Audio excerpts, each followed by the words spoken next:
நீங்க உங்களுக்குள்ள இருக்கிற விதம், நீங்க தோற்றமளிக்கிற விதத்தை விட முக்கியமானதா? நீங்க தோற்றத்துல நல்லா இருக்க கூடாதுன்னு நான் சொல்லல. ஆனா ஒரு ஆனந்தமான முகம் தான் எப்பவும் ரொம்ப அழகான முகம்.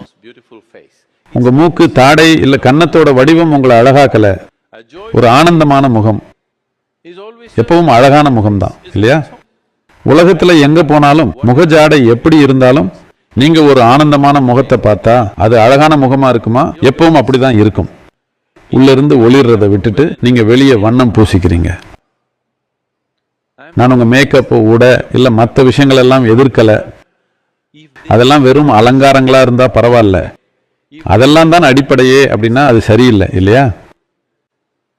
கொஞ்சம் உங்களை மிகைப்படுத்திக்க விரும்புறீங்க, பரவாயில்ல.